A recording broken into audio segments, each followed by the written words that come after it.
अस्सलाम वालेकुम, my self समरा मकदूर। उम्मीद है कि आप सब बिल्कुल ठीक होंगे, खैरियत से होंगे।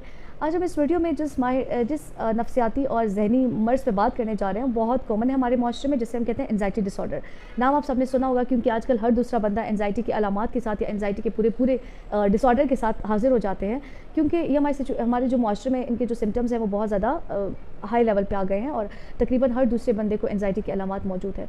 आज हम बात करेंगे कि एंजाइटी के अलामात क्या हैं, किस किस्म के अलामात होते हैं और साइन एंड सिम्टम्स क्या हैं, जिसकी वजह से आपको पता चल जाए कि अच्छा मुझे एंजाइटी है और मुझे इसकी ट्रीटमेंट की ज़रूरत है। फिर हम इसके ट्रीटमेंट पे बात करेंगे, हम उस सिचुएशन से बात करेंगे, हम इनके एग्जाम पे बात करेंगे, यानी कि हम पूरे के पूरे एंजाइटी डिसऑर्डर पे बात करेंगे। ठीक है, तो सबसे पहले एंजाइटी को समझ लें। ठीक है, एंजाइटी का जो मतलब है, इसकी जो मायनी है वो है बेचैनी या बिला वजह एक किस्म का खौफ। ठीक है, अब हमारे पास क्या होता है कि जो एंजाइटी डिसऑर्डर है, मैं पहले थोड़ा सा आपको बताती चलूँ कि हमें एंजाइटी तब महसूस होती है, हमें ये जो बेचैनी और जो खौफ होता है तब महसूस होता है जब हमें अपना आप किसी सिचुएशन में सेफ फील नहीं हो रहा होता। जब हमें नहीं लगता कि मैं एक जगह पे महफूज हूँ, तो वहाँ पे मेरे अंदर इस तरह की जो है वो एंजाइटी के अलामात आना शुरू हो जाते हैं। अब एंजाइटी जो है वो इस तरह की होती है ना कि एक होती है रोज़मर्रा की एंजाइटी होती है, जैसे मिसाल एग्ज़ाम है। ठीक है, तो अब एग्ज़ाम के दिन पे मुझे बेचैनी आना शुरू हो जाती है, मुझे खौफ आना शुरू हो जाता है, नेगेटिव मनफी सोच आना शुरू हो जाती हैं रिलेटेड टू माय एग्ज़ाम। ठीक है, और उसके साथ साथ फिर अब मैं आगे इसकी अलामात जब बताऊंगी तो उसमें आप लोगों को सारा कुछ क्लियर कर दूंगी कि एंजाइटी में ये होता है कि हमारी जिस्मानी अलामात भी होते हैं, जैसे अक्सर स्टमक पेन स्टार्ट हो जाता है, पेट में दर्द होना शुरू हो जाता है, पेट ख़राब होना शुरू हो जाते हैं। मुख्तलिफ अलामात हैं जो एंजाइटी के होते हैं, फिजियोलॉजिकल अलामात। ठीक है, तो वो हम फील करना शुरू कर देते हैं। तो ये हमारे पास एक सिचुएशन, इसे हम सिचुएशनल एंजाइटी कहते हैं कि रोज़मर्रा की रूटीन में कहीं ना कहीं पे हमें एंजाइटी थोड़ी सी फील होना शुरू हो जाती है, लेकिन जब वो सिचुएशन ख़त्म हो जाती है साथ में एंजाइटी भी ख़त्म हो जाती है। ठीक है, जैसे एग्ज़ाम है, तो एग्ज़ाम में क्या होता है कि एग्ज़ाम के दिन मुझे बेचैनी आना शुरू हो गई, मुझे एंजाइटी के सिम्टम्स आना शुरू हो गए, लेकिन जैसे एग्ज़ाम खत्म हो जाता है, पेपर मैं दे देती हूँ, मैं बिल्कुल ठीक हो जाती हूँ, मेरी एंजाइटी वहाँ पे ख़त्म हो जाती है। अब एक एंजाइटी होती है कि वो बार बार जो है मतलब बार बार मुझे तंग करे और उनकी अलामात बार बार मुझ पर फ्रीक्वेंटली आना शुरू हो जाए, तो वो फिर हमारे पास प्रॉब्लम कॉज करना शुरू कर देती है। जैसे एक बुक में बड़े मज़े का एक वर्ड था कि एंजाइटी कैन बी और फ्रेंड और कैन बी और एनिमी। फ्रेंड कैसे हो सकता है, मैं आपको एक सिचुएशन बताती हूँ कि जैसे फॉर एग्जांपल मैं किसी रास्ते पे जा रही हूँ और वहाँ पे कोई कुत्ता आ जाता है सामने। ठीक है, अब उस टाइम पे मेरे अंदर एक खौफ आना शुरू हो जाता है, एक डर आना शुरू हो जाता है कि मैं अब इस कुत्ते से कैसे निपटूँ, मुझे रास्ता भी पार करना है, मुझे अपनी मंजिल तक भी जाना है और रास्ते में कुत्ता है। अब इस सिचुएशन में क्या होता है कि अल्लाह ताला ने हमारे बॉडी के अंदर एक बहुत ही ज़बरदस्त किस्म का निज़ाम रखा हुआ है, जिसे हम कहते हैं सिंपैथेटिक नर्वस सिस्टम। उसमें क्या होता है कि हमारी बॉडी की जितनी भी एनर्जीज होती हैं वो सारी कंबाइंड होकर या तो हम उस सिचुएशन को फेस करते हैं और या उस सिचुएशन से हम भाग जाते हैं। ठीक है, अभी डिपेंड करता है। अब फॉर एग्जांपल उस कुत्ते को मैंने देखा तो मैंने क्या किया, मैं उस सिचुएशन को फेस करने लगी हूँ। एंजाइटी होती कब है, वो तब होती है जब आपको अपना आप बहुत ज़्यादा गैर महफूज लगना शुरू हो जाए एक जगह पे, किसी भी सिचुएशन पे। अब कुत्ते को मैंने देखा तो डेफिनेटली मुझे अपना आप डेंजर में लगा। अब उस टाइम पे जो क्या होता है कि मेरे अंदर जो है वो एक खौफ आना शुरू हो जाता है, एक डर आना शुरू हो जाता है। अब या तो मैं उस कुत्ते से भागूंगी और या मैं उस कुत्ते के लिए कोई उठा के ना उसके ऊपर मारने की कोशिश करूँगी ताकि वो हट जाए रास्ते से और मैं इस रास्ते को पार करना शुरू। अच्छा जी, तो अब क्या कि उस कुत्ते को देखा मैंने एंड देन मेरी जो अब एज अ फ्रेंड अगर हम बात करें कि anxiety can be a friend, तो उसने मुझे एक एनर्जी दी कि मैं पत्थर उठा के उसके ऊपर मार रही हूँ ताकि वो कुत्ता सामने से हट जाए और मैं उस जगह को पार कर दूँ। अब एनिमी क्या होता है, एनिमी होता है कि मैं उस कुत्ते को कुछ ज़्यादा ही उसमें ले रही हूँ और फिर मेरे अंदर वो खौफ बहुत ज़्यादा हो जाता है, मेरा पर्सपेक्टिव उस कुत्ते को देखने का बहुत ज़्यादा डिफिकल्ट है, बहुत ज़्यादा डिफरेंट है और मेरे अंदर एक नेगेटिव थॉट्स आना शुरू हो जाती हैं, एक खौफ आना शुरू हो जाता है और उसकी वजह से क्या करती हूँ कि मैं कहती हूँ नहीं मैं इसको फेस नहीं कर सकती, मैं इसको भगा नहीं सकती और उसी टाइम मैं वहाँ से खुद भाग जाती हूँ। मैं उस सिचुएशन को अवॉइड कर देती हूँ, बजाय इसके कि मैं उसको भगाऊँ, मैं खुद भाग जाती हूँ, सिचुएशन को अवॉइड कर देती हूँ। और फिर उसके बाद मैं जब भी कुत्ते को देखूंगी मुझे वो एक टाइम याद आएगा कि वो सिचुएशन, वो इवेंट याद आएगा कि अच्छा मेरे सामने कुत्ता पहले भी आ चुका था। तो वही कुत्ते की जो एक पर्सपेक्टिव है, कुत्ते की जो एक इमेज है वो मेरे अंदर, मेरे माइंड में बहुत ज़्यादा कैटास्ट्रॉफिक बन जाती है, बहुत ज़्यादा गलत बन जाती है कि अच्छा कहीं पे भी कोई भी छोटा सा वो कुत्ते का बच्चा ही क्यों ना हो, उसको भी देख के मैं उससे भागना और उससे डर जो है मुझे महसूस होना शुरू हो जाता है। तो ये किस्म की एंजाइटी होती है जो एज ए एनिमी आपके लिए एक्ट करता है। वैसे पहले वाले जो मैंने बताई कि जो हमें एनर्जी देती है कि हम उसको फेस करें, तो वो एज अ फ्रेंड होता है। ठीक है, तो एंजाइटी कैन बी एनिमी और कैन बी अ फ्रेंड, दोनों में आ सकता है, दोनों कैटेगरी। एंजाइटी में हमारे पास क्या होता है कि हमारी इमोशंस आ जाती हैं किसी भी सिचुएशन को देख के। ठीक है, अब फॉर एग्जांपल अब एंजाइटी जो है वो या तो मतलब जैसे मैंने बताया कि हमें अपना आप गैर महफूज लगना शुरू हो जाता है, तो तब हमें एंजाइटी होती है। ठीक है, अब कभी कभी ऐसा भी होता है कि वो सिचुएशन डेंजर नहीं होती, हम उस सिचुएशन को डेंजर ले रहे होते हैं, पर्सपेक्टिव हमारा ऐसा होता है कि हम उस सिचुएशन को डेंजर ले रहे हैं, वो सिचुएशन डेंजर नहीं है, तब वहाँ पर एंजाइटी में इसका मतलब है कि मुझ पर मसला है, वो सिचुएशन डेंजर नहीं है। जैसे मैंने बताया कि फॉर एग्जाम्पल कुत्ते से वो एक, ठीक है, उस टाइम एक कुत्ता था, उसकी वजह से वो बच्चा डरा और वो भाग गया। अब शायद बच्चा है या बड़ा आदमी है, अब साइड पे 1-2 दिन बाद कुत्ते का बच्चा सामने आ जाए, उसको भी मैं उस सेंस में ले लूँ कि नहीं ये तो मुझे खा जाएगा, ये तो मुझे काट देगा, और उसकी खौफ की वजह से, उस नेगेटिव थॉट्स, उस परसेप्शन की वजह से मैं उस कुत्ते से, जो कुत्ते का बच्चा है, मैं उससे भी भागना शुरू कर दूँ। तो ये हमारे पास होता है कि एक होता है एक डेंजर सिचुएशन और एक होता है हमारी इमेजिनेशंस की बनाई हुई डेंजर सिचुएशन। जो हम अपने इमेजिनेशन से बनाते हैं सिचुएशन को, वो उसको डेंजर बना देते हैं। हमारी इमेजिनेशन से बना हुआ सिचुएशन होता है, वो रियल में डेंजर नहीं होता, ठीक है। तो एक रियलिटी डेंजर सिचुएशन होती है, एक हमारी इमेजिनेशन का प्रोडक्ट होता है, जो कि वो प्रोडक्ट क्या होता है, वो डेंजर सिचुएशन। अच्छा जी, अब हम बात करते हैं कि जब भी हमें एंजाइटी महसूस होती है, जब भी हमें एक डर और एक खौफ महसूस होता है, तो उस वक्त हमारे बॉडीली सेंसेशंस हमें महसूस होना शुरू हो जाते हैं, हमारी बॉडी में चेंजेस आना शुरू हो जाती हैं, फिजिकल सेंसेशंस हमें फील होना शुरू हो जाते हैं, जिसमें हमारी दिल की धड़कन बहुत ज़्यादा तेज़ हो जाती है, चक्कर आना शुरू हो जाते हैं, हमारे स्टमक पेन स्टार्ट हो जाता है, पेट में बहुत मरोड़े उठना शुरू हो जाती हैं। तो मुख्तलिफ किस्म की फिजिकल सेंसेशन उस वक्त हमें फील होना शुरू हो जाते हैं।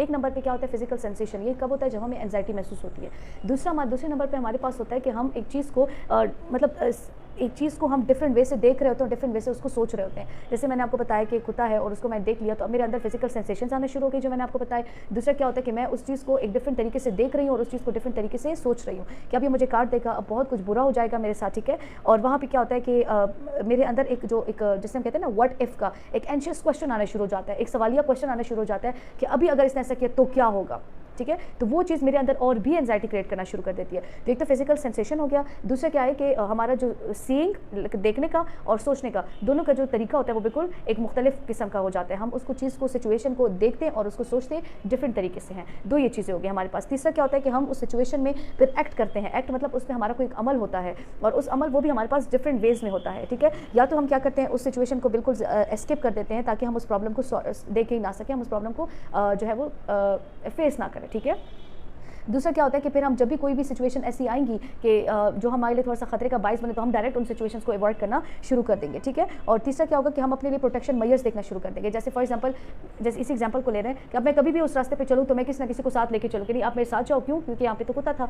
अब कुत्ता एक ही बार देखा था, ठीक है, और उस एक बार कुत्ते को देखने के बाद मैंने उस सिचुएशन को बहुत ज़्यादा डेंजरस बना दिया, उस जगह को मैंने डेंजर बना दिया। उस जगह जैसी मैं उस जगह से गुजरूंगी तो मेरे तीनों के तीनों एक्ट्स होंगे। जैसे अच्छा जी, अब देखिए जो मैंने आप लोगों को एग्जाम्पल के थ्रू सारा कुछ समझाया, अब इसमें हमारे पास क्या होता है कि इसका मतलब इन सबसे एक ही चीज़ हमारे पास अखज़ होती है, वो ये है कि एंजाइटी जो है ये एक अलार्म की तरह काम करता है, ठीक है। अब किसी भी सिचुएशन, जैसे मैंने कुत्ते की एग्जांपल दे दिया, मैं किसी भी डॉग को देखती हूँ रास्ते में, अब उसकी वजह से क्या होता है कि फॉर एग्जांपल जैसे मैंने देखा तो एक अलार्म सिचुएशन मेरे दिमाग में बच गई, अलार्म बच गया कि मुझे डेंजर महसूस होने लगा। हो सकता है डॉग जो है वो पागल भी हो, वो मुझे काट दे, तो कुछ भी हो सकता है। तो उस सिचुएशन में क्या हो गया कि मुझे एक खौफ महसूस होने लगा। अब मैं या तो सिचुएशन को फेस करूँगी या तो मैं उससे भागूंगी। अब ये तो एक नेचुरल अलार्म हो गया। या मैंने सांप को देख लिया, स्नेक को देख लिया, अब उसकी वजह से मेरे अंदर एक डर आना शुरू हो गया। अब उसके बाद क्या होता है कि मैं उस सिचुएशन से भाग जाती हूँ या मैं उसको मारने की कोशिश करती हूँ। अब ये तो एक अलार्म हो गया, जो एक किस्म का एक आप कहते हैं कि जैसे एम्बुलेंस होता है तो वो आपके लिए एक बजर बचा देता है कि भाई आप थोड़ा सा रास्ता दे ताकि हम आगे जाएं, हमारे लिए एक इमरजेंसी है।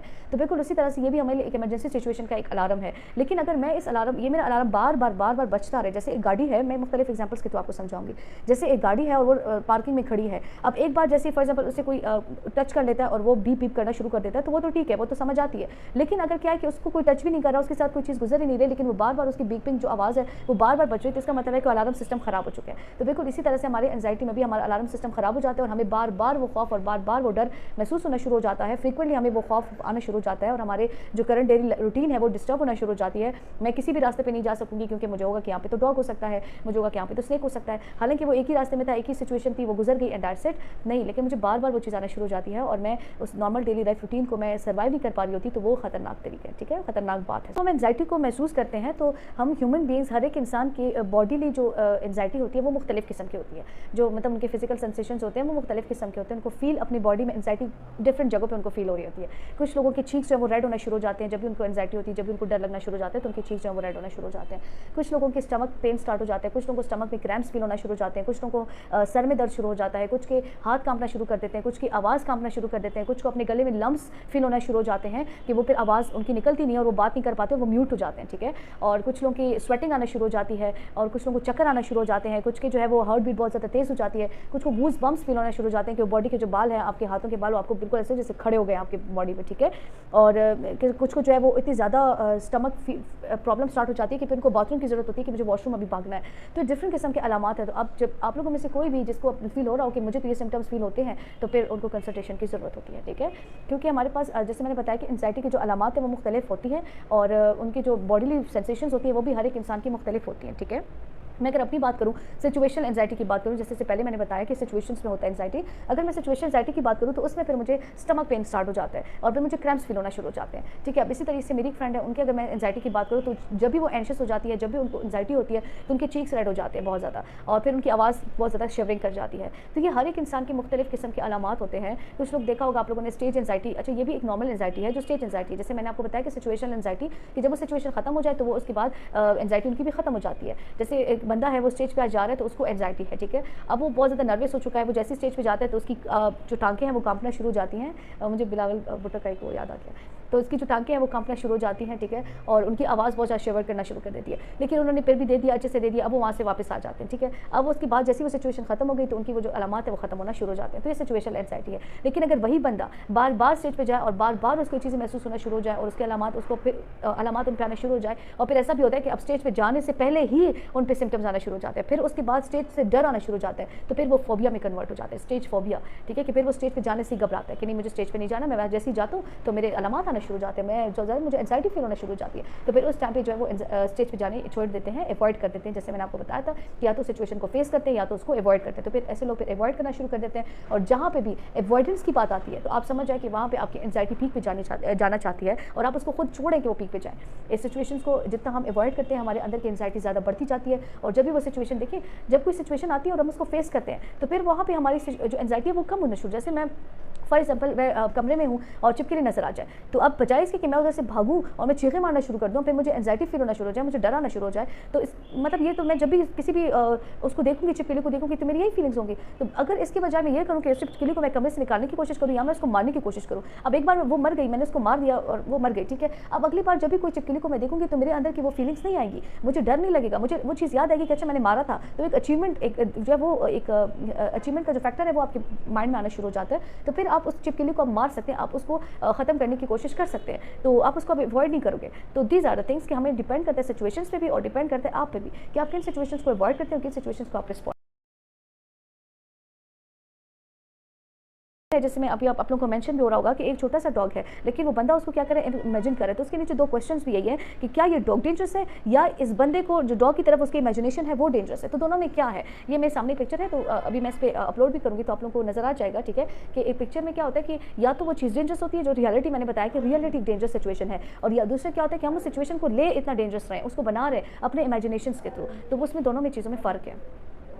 अच्छा जी, अब हम एंजाइटी के टाइप्स पे बात करते हैं। इसकी मुख्तलिफ अक़साम है। जैसे फॉर एग्जांपल एक है सोशल एंजाइटी डिसऑर्डर, ठीक है। अब सोशल एंजाइटी में क्या होता है कि एक इंसान को ये लग रहा होता है कि सिचुएशंस में मैं जाऊँगा, सोशल सर्कल में मैं जाऊँगा तो लोग मुझ पे हंसेंगे, लोग मुझे क्रिटिसाइज़ करेंगे, मैं बहुत बोरिंग हूँ, मैं फ्रेंड नहीं बना सकता, और फ्रेंड्स मुझसे भाग जाते हैं, मुझे चले जाते हैं, मुझे छोड़ के चले जाते हैं, और मैं खाना खाऊँगा तो लोग सब मेरी तरफ देखेंगे, सब मेरी तरफ देखते हैं, मुझे जज करते हैं। तो ये मुख्तलिफ किस्म की थॉट्स होती हैं जो एक इंसान को होती हैं और जिसकी वजह से उसको सोशल एंजाइटी डिसऑर्डर हो जाता है, ठीक है।